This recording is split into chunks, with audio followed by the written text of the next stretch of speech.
The member for Algoma Manitoulin. Well, thank you, Mr. Speaker. And, I want to commend the member from Lees Grenville. He brings an issue here to the floor, something that he's passionate about, something that he comes from his writing, and, I commend him for that. However, I also come with great passion from people across my riding in Algoma Manitoulin, and also as a critic for Northern Development and Mines. I need to speak as to why we're talking about Bill 152 today, an act to amend the Highway Traffic Act.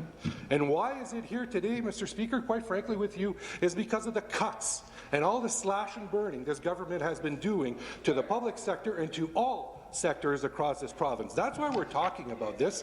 The member talks about the challenges that he's having or the message that he's hearing from the dealerships in his riding. And why are they getting those dealerships? Yes, absolutely, because they're wasting a lot of time waiting for permits when they're going over at Service Ontario counters.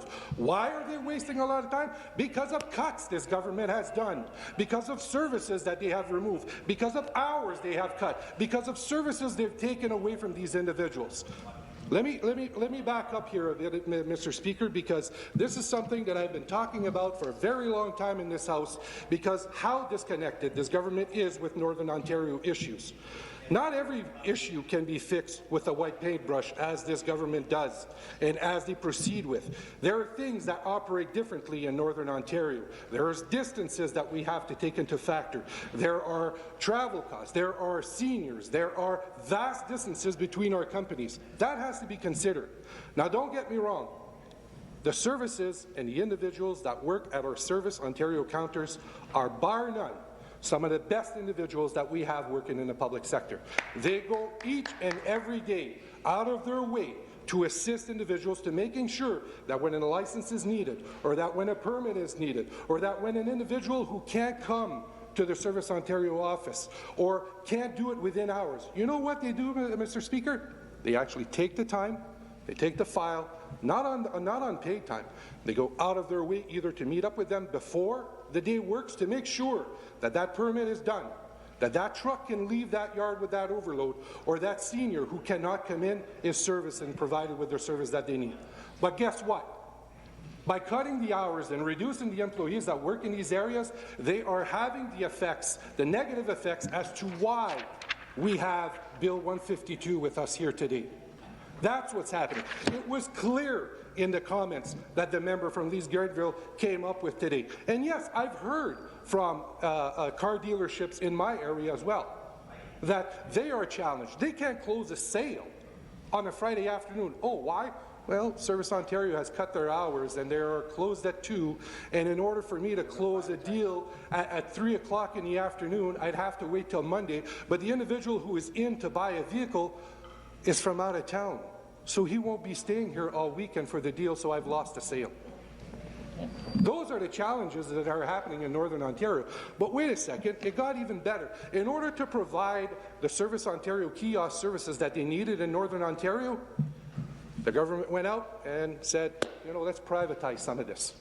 Let's make sure that all the areas have an individual service and that everybody within a 100-kilometer radius has the service that they need from a Service Ontario office. So how did they entice people to come in? They introduced a stipend, Mr. Speaker. That's what they did.